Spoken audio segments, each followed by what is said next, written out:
कोई भी सपना साकार करने के लिए सबसे जरूरी है सही कोच का होना। चुनिए फोटोनिक्स को और करें अपने DGT-NPGT फिजिक्स का सपना साकार। Download the app now.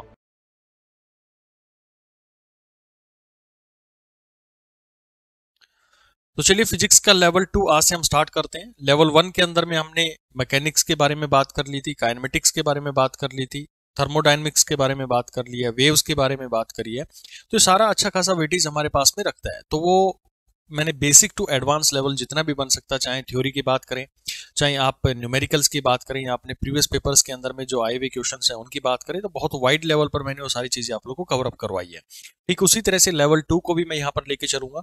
इसका भी एक अपने आप में सीक्वेंस होगा। देखिए, इलेक्ट्रोस्टैट जो हमारे पास में टॉपिक आता है जिसकी हम शुरुआत करने जा रहे हैं, ये अपने आप में बहुत ही बड़ा चैप्टर होता है और इसके अंदर में जो हमें पढ़ना पड़ता है, तो बेसिक ये मान के चलिए कि टाइप्स में आप लोगों को बता देता हूँ। सबसे पहले हम इसको इलेक्ट्रोस्टैट 1 के नाम से जानते हैं, फिर हम इलेक्ट्रोस्टैट 2 पढ़ते हैं। मैं एक रूपरेखा इस पूरे चैप्टर की दे रहा हूँ। हाँ, और चीज मैं आप लोगों को एक इन्फॉर्मेशन और प्रोवाइड करना चाहता हूँ। जो भी हमारे साथ में कंप्लीट कोर्स के अंदर में एनरोल होना चाहते हैं, तो फोटोनिक्स ऐप का लिंक आपको नीचे डिस्क्रिप्शन में मिल जाएगा। अगर आप इस वीडियो को यूट्यूब पर देख रहे हैं या फिर किसी भी अदर प्लेटफॉर्म के ऊपर में देख रहे हैं, तो फोटोनिक्स आप ऐप डाउनलोड करेंगे तो वहाँ पर प्रॉपर हमने जो भी थ्योरी थी या न्यूमेरिकल्स थे वो सारे के सारे बहुत ही सिस्टमेटिक वे के अंदर में कंप्लीट कोर्स जो है वहां पर आप लोगों के लिए लॉन्च किया गया है और बहुत ही नॉमिनल चार्जेस के ऊपर में हमने अपने कोर्सेज को वहां पर लॉन्च किया हुआ है। तो आप जाकर ज्वाइन कर सकते हैं जो भी इंटरेस्टेड है अपने किसी भी वन डे कॉम्पिटिटिव एग्जाम के लिए। तो बात करूंगा मैं, बाकी कोई डेमो लेक्चर देखना चाहता है तो फोटोनिक्स का जो यूट्यूब चैनल है वो देख सकता है और फोटोनिक्स ऐप के ऊपर में भी काफी आपको डेमो लेक्चर्स मिल जाएंगे।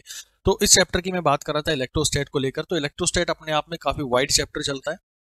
हम मैकेनिक्स में थोड़ा सा क्या होता था, जब हम लेवल 1 पढ़ रहे थे जिसमें मैकेनिक्स काइनेमेटिक्स था, तो इनको हम इजीली हम फील कर पाते थे। मैंने फ्रिक्शन के बारे में बात करी तो आपने इजीली इसको फीलिंग कर लिया। फिर मैंने आपको एनएलएम के बारे में बात की, लॉज के बारे में बात करी, तो आप इजीली अपनी डे टू डे लाइफ के अंदर में उनको जो था फील कर पाते थे। लेकिन जब मैं आप लोगों से बोलता हूँ ऑप्टिक्स के बारे में बात करता हूँ, क्योंकि जनरल आइडियाज आपको है मेरा यहाँ पर इस जब मैं इलेक्ट्रोस्टैट भी पढ़ाऊंगा तो यहाँ पर भी हमारी सीक्वेंस यही होगी कि आपको मैं बेसिक टू एडवांस लेवल तक लेके जाऊं, यानी कि एग्जामिनर क्या सोच के आपका क्वेश्चन जो है वो बना सकता है, उस लेवल तक आपकी एक सोच डेवलप करना है। यहाँ पर मेरा मेन मोटिव यही होता है कि आपको कम समय के अंदर में ज्यादा से ज्यादा कंटेंट देकर और साथ में आपके अंदर में एक एनालिटिकल पावर डेवलप करना, आपके सोचने के दायरों को ओपन करना कि कैसे हमें क्वेश्चंस की अप्रोच करनी चाहिए। बेसिक हमारा एग्जामिनर जब आप किसी कॉम्पिटिटिव एग्जाम में बैठते हैं तो आपका जो है हाथ पैर फूलने लग जाता है, क्योंकि क्वेश्चन जो है वो बहुत सारे घूम फिर कर आ जाते हैं और अपने उस लेवल की तैयारी नहीं करी होती है। मैक्सिमम केसेस के अंदर में ऐसा मैंने देखा है अपने इतने लंबे टीचिंग एक्सपीरियंस के में। तो वो कैसे आप लोग को अप्रोच करना, आज पहला लेक्चर है इस इलेक्ट्रोस्टैट को लेके, तो थोड़ा मैं आप लोगों को एक रूपरेखा बना रहा हूं ताकि आप लोग अपने आप में एक सेल्फ कॉन्फिडेंस बिल्ड कर पाए। बाकी तो हम आगे जो भी हमारी क्लासेस होंगी उसके अंदर में मैं कंटेंट डिलीवर करूंगा, न्यूमेरिकल्स आप लोग को बहुत एक्सेस में यहाँ पर करवाए जाएंगे।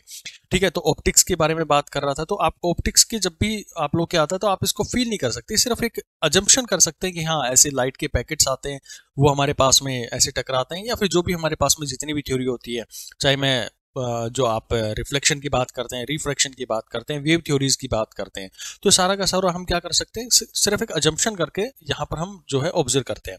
तो इलेक्ट्रोस्टैट वगैरह की बात करते हैं, तो इलेक्ट्रोस्टैट में हमारे पास में कोई चार्ज होता है, हमें उसके इफेक्ट्स के ऊपर में काम करना पड़ता है। हम उनको डायरेक्टली फील नहीं कर पाते। जैसे मैग्नेट के बारे में बात करो तो मैग्नेट को आप डायरेक्टली फील नहीं कर पाते हैं, यानी कि उसके हम उसके इफेक्ट को यहाँ पर क्या करते हैं, ऑब्जर्व करते हैं। तो आप ये मान के चलिए ये अपने आप में एक कंप्लीट चैप्टर जो बोला जाता है, इसको आप बोलते हैं इलेक्ट्रोमैग्नेटिज्म। इलेक्ट्रोमैग्नेटिज्म आगे मैं बात करूंगा कि कैसे कैसे हमारे पास में इलेक्ट्रोस्टैट आता है, कैसे मैग्नेटिज्म का जो है शुरुआत होता है। बेसिक बेसिक चलूंगा, छोड़ूंगा कुछ नहीं, लेकिन जो छोटी छोटी चीजें उनको भी यहाँ पर हम कवर करेंगे ताकि आपको ये ना लगे कि भाई कोई टॉपिक हमारा यहाँ पर छूट गया होगा। तो इलेक्ट्रो यानी कि जो हमारे पास में इलेक्ट्रिसिटी की बात करेगा, यहाँ पर मैग्नेटिज्म की बात करें तो जो हमारे पास में मैग्नेटिक फील्ड्स जो चार्ज के द्वारा भी डेवलप होते हैं, जब हम उसको जब हमारे पास में उसको मूवमेंट करवाते थे, और चारों तरफ में उसका मैग्नेटिक फील्ड जो है डेवलप हो जाता है। तो ये सारी चीजें हम इसके अंदर में पढ़ने वाले हैं। तो जब यहाँ पर बात करें तो इस पूरे चैप्टर को मैं एक सिंपल तरीके से आप लोग को डिफाइन करना चाहूँ तो आप इसकी एक ये बना सकते हैं कि जो क्या क्या टॉपिक्स रहेंगे। तो इलेक्ट्रो 1 रहेगा जिसमें हम बेसिक बात करेंगे हमारे पास में चार्ज की क्या प्रॉपर्टीज होती हैं, और एक्सेस ऑफ इसके अंदर में कूलम्ब्स लॉ की बात करेंगे। कूलम्ब्स लॉ के बहुत सारे न्यूमेरिकल जो आपके एग्जाम में आए हुए हैं और जो बन सकते हैं एक्सट्रीम लेवल तक, वो सारे यहाँ पर मैं कवर करवाऊंगा। फिर हमारे पास आता है इलेक्ट्रोस्टैट 2। इलेक्ट्रोस्टैट में हम पढ़ते हैं बेसिकली जो हमारे पास में गोज लो वगैरह हो गई हैं, ठीक है, पोटेंशियल हो गया है, इलेक्ट्रिक फील्ड हो गया, वो सारा का सारा इसके अंदर में हम कवर अप करते हुए चल जाते हैं। फिर हम देखते हैं कैपेसिटर्स के बारे में। कैपेसिटर यहाँ पर बहुत ही एक्सेस के अंदर में हम पढ़ेंगे। काफी क्वेश्चन आप लोग आजकल कैपेसिटेंस के जो है अपने क्वेश्चंस जो है अपने किसी भी वन डे कॉम्पिटिटिव एग्जाम्स के अंदर में देखने को मिल रहे हैं।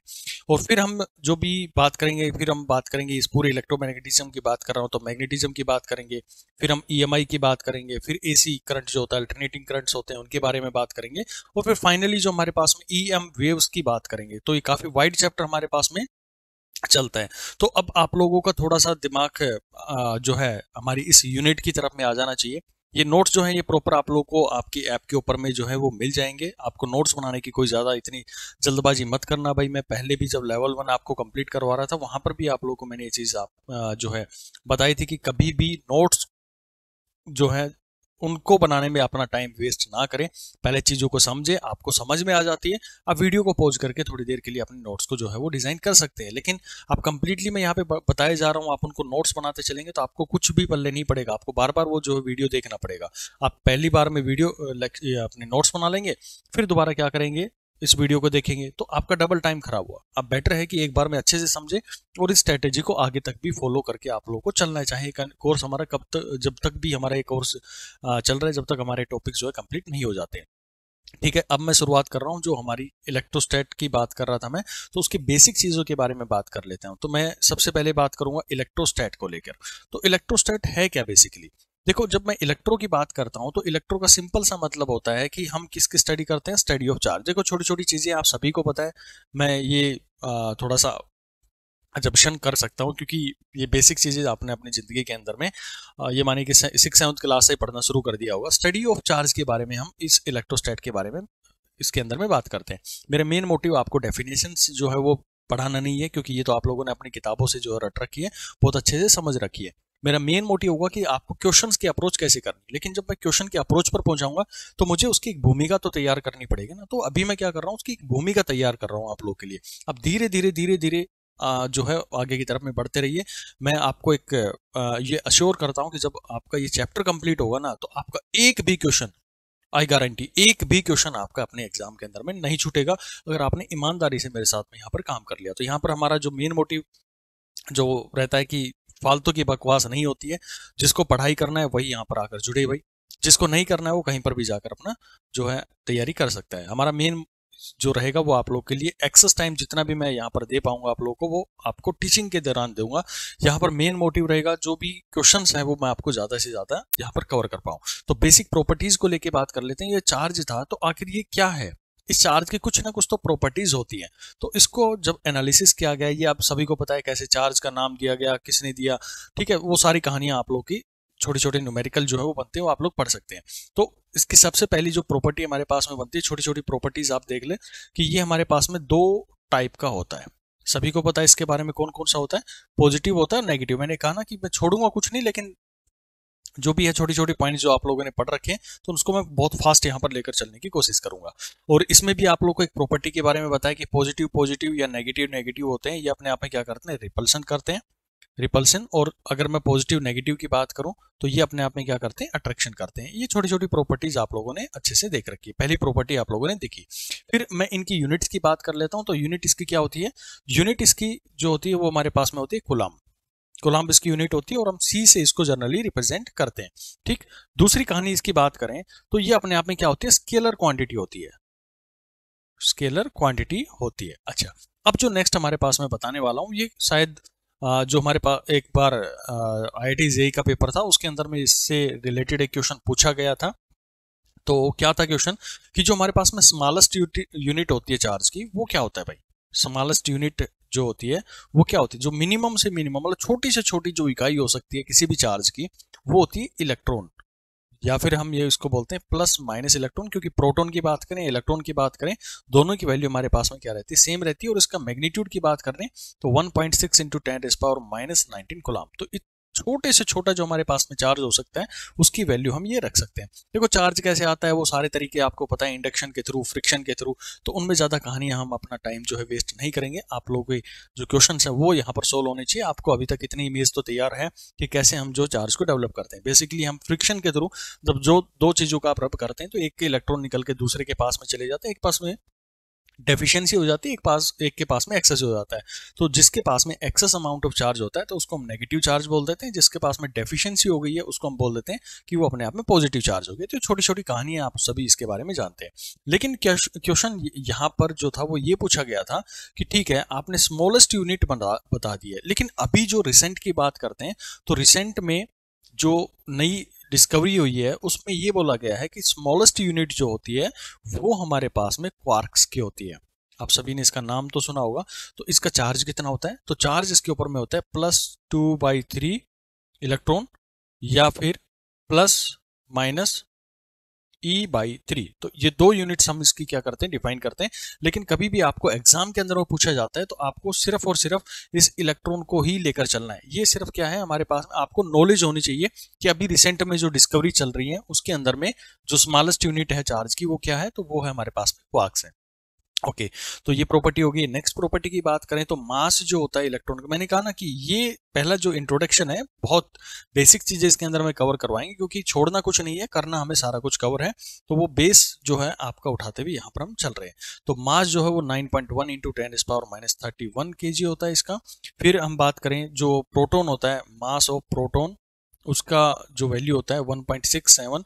ये इसलिए बता रहा हूँ क्योंकि भाई आगे काम आने वाली है ये वैल्यू जो आपको बताई जा रही है ना मास का, जो चार्ज का, क्योंकि मास हम कहाँ पर यूज करेंगे जब मैं फोर्स की बात करूंगा।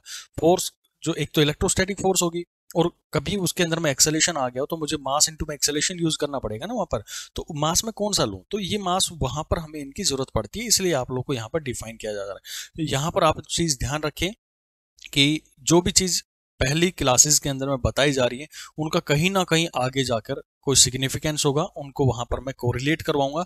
तो छोड़ना कुछ भी नहीं है, आप लोगों को भी याद रखनी है, कंठस्थ होनी चाहिए वैल्यूज आप लोगों की। 10⁻27 kg, ठीक है। ये चार्ज दोनों के ऊपर में सेम रहता है लेकिन जो मासेस होते हैं दोनों के ऊपर अलग अलग होते हैं। एक के पास 9.1 और एक के पास में 1.67 वैल्यू उसकी होती है, ठीक है। अब एक कहानी यहाँ पर बात करें, जब भी कोई भी मेरा सिस्टम होता है तो उसके पास में equal amount of negative charge और equal amount of positive charge होते हैं, ठीक है। यानी बॉडी जो होती है वो अपने आप में क्या रहती है, हमेशा न्यूट्रल रहती है। कैसे रहती है, देखो इसके अंदर में मान लो एक बॉडी थी मेरे पास में, इससे मैंने क्या कर दिया, 5 इलेक्ट्रॉन जो थे वो बाहर निकाल दिए। अब 5 इलेक्ट्रॉन यहाँ पर बाहर निकल गए हैं तो यहाँ पर क्या रह जाएगी, एक डेफिशिएंसी क्रिएट हो जाएगी। डेफिशिएंसी क्रिएट होने का मतलब है कि यहाँ पर क्या रह गया भाई, इसके पास में 5 इलेक्ट्रॉन्स की क्या हो गई है, डेफिशिएंसी होगी। यानी कि ओवरऑल मैं बात करूं, अगर मैंने 5 इलेक्ट्रॉन यहां से निकाल दिए तो 5 क्या हो गए यहाँ पर, जो मेरे पास में जो प्रोटॉन थे उनकी यहाँ पर क्या हो गया, वो डेफिशिएंसी क्रिएट हुई बेसिकली। और डेफिशिएंसी को हम क्या बोलते हैं कि वहां पर प्रोटॉन जो है वो अपने आप में डेवलप हो गया। यानी कि चार्ज जो था वो उसकी वैल्यू तो वो उतनी थी हमारे पास में 1.6 × 10⁻19, इतना ही चार्ज इसके ऊपर में पॉजिटिवली जो था वो डेवलप हो गया। यानी कि ओवरऑल बात करें तो बॉडी जो हमेशा क्या रहती है अपने आप में, वो रहती है न्यूट्रल। ये रहती है अपने आप में एक न्यूट्रल कंडीशन के अंदर में जो है बनी रहती है, ठीक है। ये प्रॉपर्टी आप लोगों ने पढ़ रखी है, इसका मैं आगे यूज करूंगा और अच्छे क्लैरिटी आप लोगों को वहां पर आ जाएगी। नेक्स्ट एक बहुत इंपॉर्टेंट प्रॉपर्टी हमारे पास में ये होती है क्वांटाइजेशन।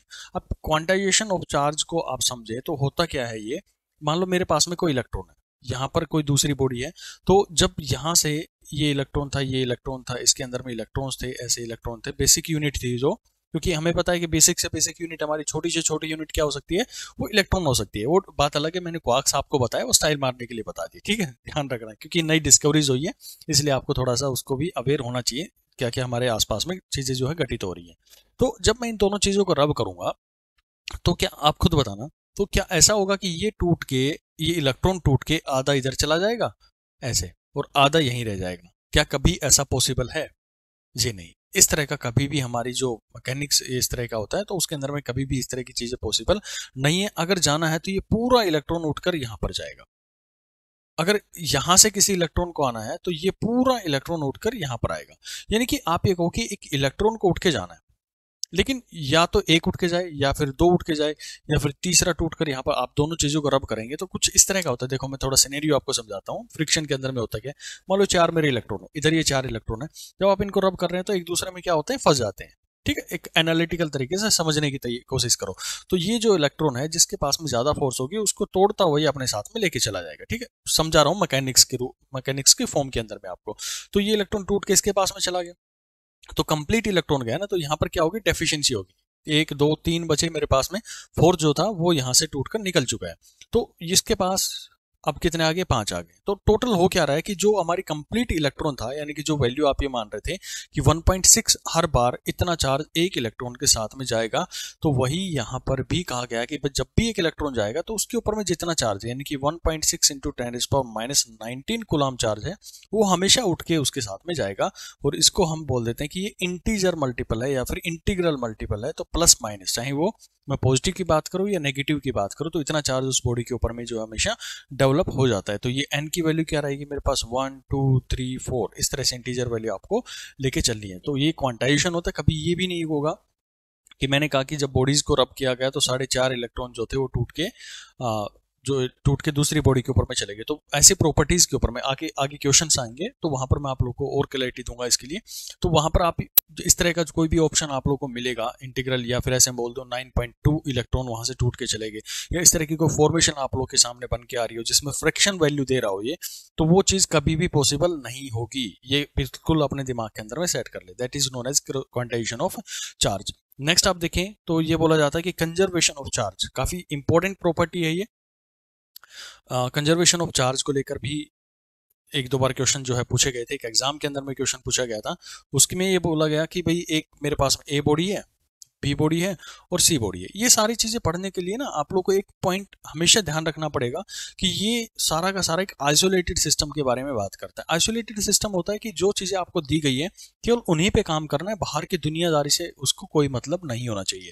तो ये इसके बाहर मान लो मेरे पास में डी बॉडी थी, ई बॉडी है, एफ बॉडी है, तो ये जितना मैंने सर्कल बनाया इसको इसके अंदर अंदर जो चीजें हैं उनसे मतलब, बाहर की दुनिया से उसको कोई भी मतलब नहीं है। तो इसके ऊपर में मैंने दिया कि 2 कूलम चार्ज है, इस पे दे दिया 3 कूलम चार्ज है, इसमें -1 कूलम चार्ज है। इनके साथ में कुछ मतलब आपस में कुछ इंटरेक्शंस हुए इनके, और इंटरेक्शन होने के बाद में जो फाइनल हमारी आइसोलेटेड बॉडी के अंदर में ये जो बॉडीज थी वो बन गई है कुछ इस तरह की। ये हो गया दूसरा बॉडी, ये हो गया तीसरा, ये हो गया, इसके ऊपर में -2 कूलम हो गया, इसके ऊपर में 4c कूलम हो गया। तो अब आपको ये बताना है कि इसके ऊपर में क्या चार्ज रहेगा। तो समझो भाई जितने इलेक्ट्रॉन थे मेरे पास में, जितने इलेक्ट्रॉन्स थे, जैसा इस क्वेश्चन में मैंने आपको बताया पीछे जो था कि 4 इलेक्ट्रॉन थे, फिर से यहां पर मैं समझा देता हूं आपको। ये दो बॉडीज है मेरे पास, 1 इलेक्ट्रॉन, 2 इलेक्ट्रॉन, 3 इलेक्ट्रॉन, 1 2 3 3 इलेक्ट्रॉन हमने मान लिए। और मैं बोलता हूं कि ये पूरा मेरे पास में एक आइसोलेटेड बॉडी है, यानी कि बाहर की दुनिया से उसको कोई भी मतलब नहीं है। नहीं है तो भाई टोटल यहां पर इलेक्ट्रॉन मेरे को बताओ। तो आपने कहा जी टोटल इलेक्ट्रॉन मेरे पास में 6। ठीक है भाई, अब मैंने इनको रब किया या जो भी इंटरेक्शन हुआ तो एक इलेक्ट्रॉन टूट के मान लो यहां से इसके ऊपर में चला गया। अब मैं आपसे पूछूं कि भाई टोटल इस आइसोलेटेड सिस्टम में कितना चार्ज है, कितने इलेक्ट्रॉन है, तो आपका आंसर यहां पर भी क्या रहेगा जी, अभी भी क्या है, 6 ही रहेगा उसके अंदर में। तो आप ये देख रहे हैं कि जो चार्ज था वो तो अपने आप में क्या रह रहा है, कंजर्व रह रहा है। और चार्ज किसके ऊपर में आता है, जो इलेक्ट्रॉन होते हैं उनकी वजह से आता है, या पॉजिटिव जो हमारे पास में होल्स होते हैं जब सेमीकंडक्टर वगैरह की बात करते हैं, या प्रोटॉन के बारे में बात कर लें, तो वो चार्ज जो होता है वो हमारे पास में क्या, यहाँ पर भी 6 बना हुआ, और बाद में जब टूट के हमने इलेक्ट्रॉन को दूसरी साइड में भेज दिया तब भी वहां पर 6 इलेक्ट्रॉन्स ही हमें देखने को मिले हैं। ठीक है, अगर ऐसी कहानी है तो वही चीज यहाँ पर हमें पूछी गई है कि बताओ x की वैल्यू कितनी होगी, यानी x के ऊपर में कितना चार्ज आएगा। तो 2 कूलम चार्ज पहले जो था हमारे पास में, 3 कूलम चार्ज था पहले, और -1 कूलम चार्ज था। तो ये टोटल हमारे पास में चार्ज इनिशियल लेवल पर है अगर मैं पहली कंडीशन की बात करूं। और दूसरे के ऊपर में क्या रहेगा, -2 + 4 प्लस में x। सोल्व कर लें, x की वैल्यू कितनी आ जाएगी, यहाँ से x को आप सोल्व करेंगे तो आपको मिलेगा 2 कूलम, यानी कि जो चार्ज यहाँ पर बना हुआ है वो कितना हो गया, 2 कूलम। आप यहाँ पर भी वेरीफाई कर सकते हैं, 3 2 5, 5 -1 हो गया 4, तो यहाँ 4 2 6। ठीक है, और 6 में से -2 गया तो वहां पर भी कितना है, 4, यानी कि दोनों साइड में अभी भी 4 कूलम है इधर भी, और यहाँ पर भी 4 कूलम चार्ज जो है मेंटेन बना हुआ है इसके अंदर।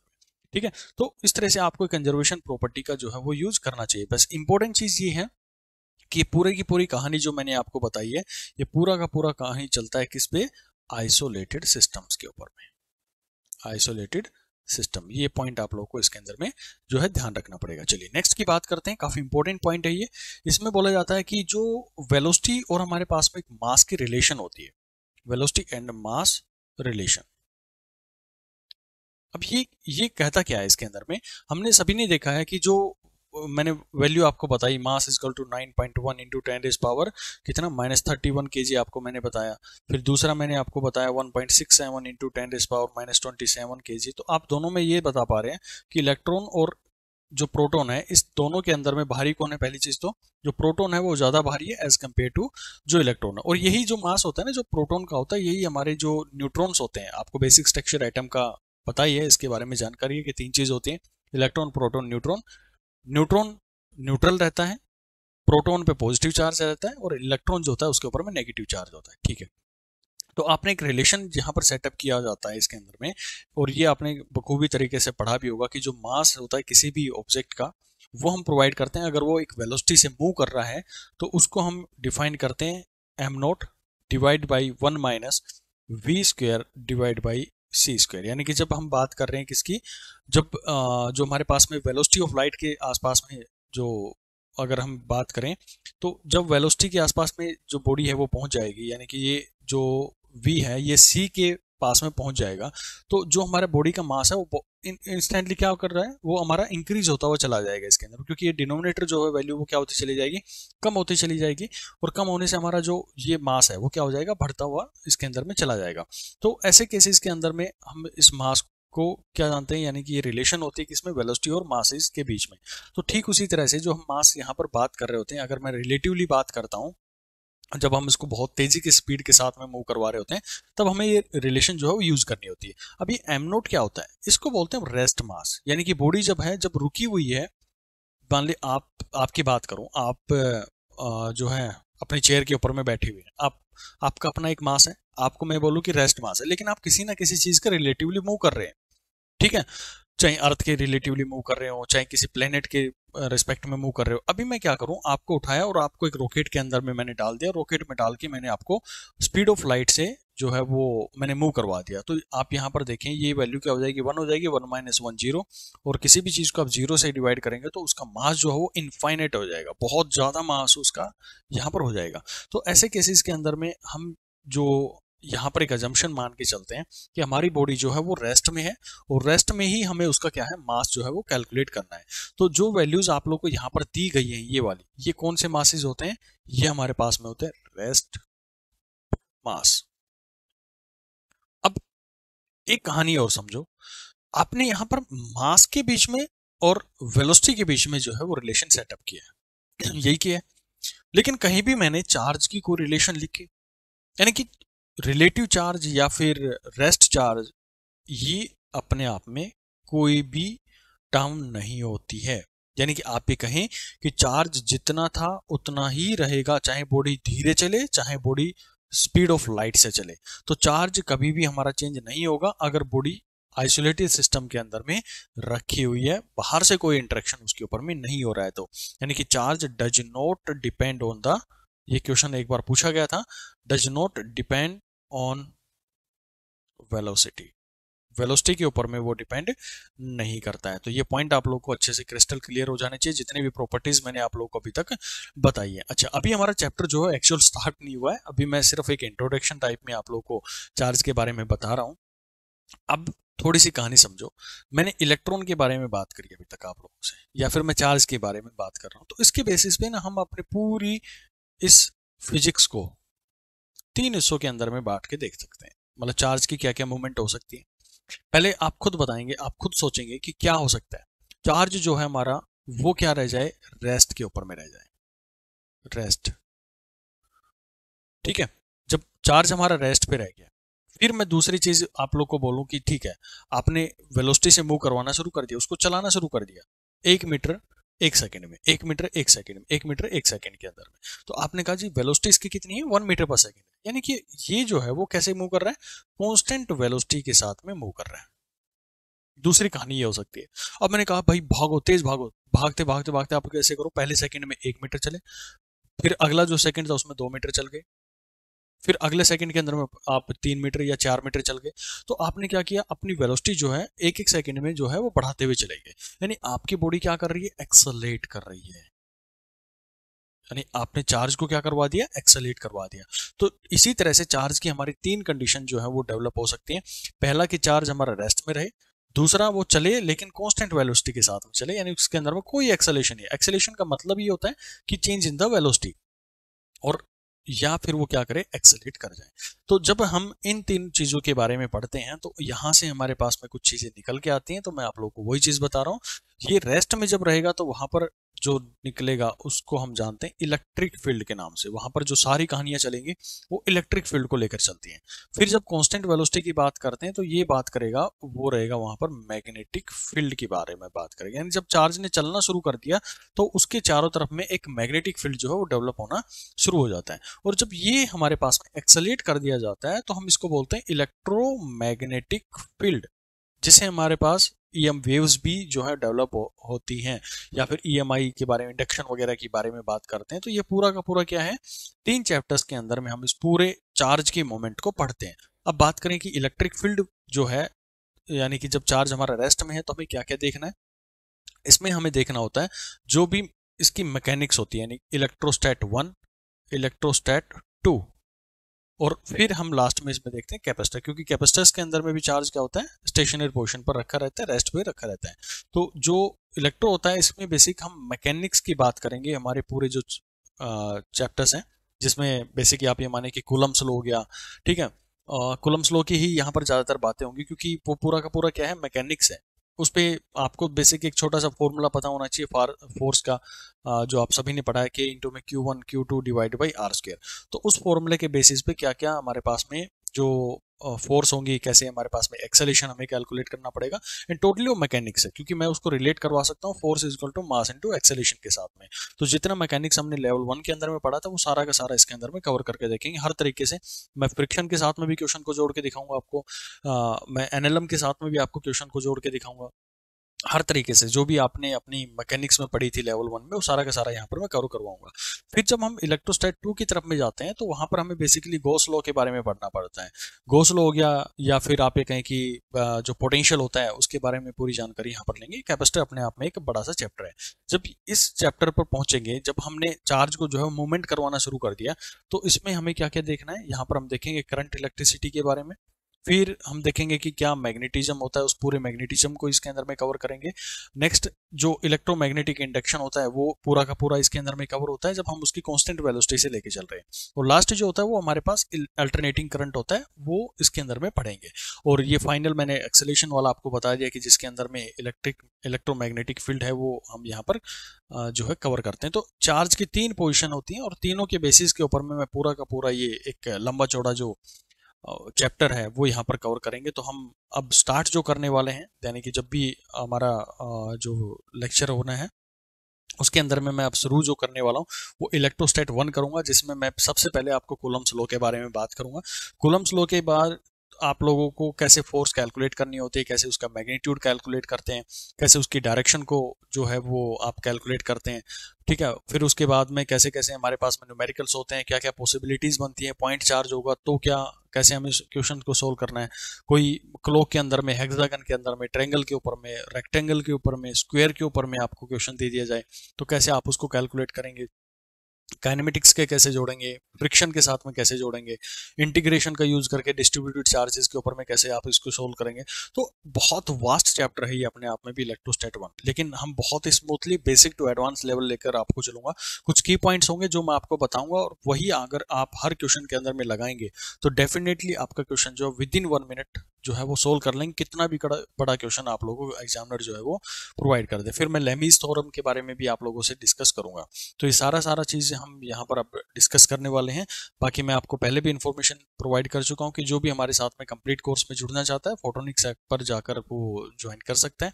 हमारा कोर्स वहाँ पर कंटिन्यू चल रहा है, ठीक है। तो अभी हम देखेंगे हमारे जो कूलम्स लॉ हैं उनके बारे में, बहुत ही इंपॉर्टेंट टॉपिक है, बिल्कुल भी स्किप मत करना इस टॉपिक को। तो चलिए देखते हैं उसको भी ना। कोई भी सपना साकार करने के लिए सबसे जरूरी है सही कोच का होना। चुनिए फोटोनिक्स को और करे अपने DGT NPGT फिजिक्स का सपना साकार। Download the app now.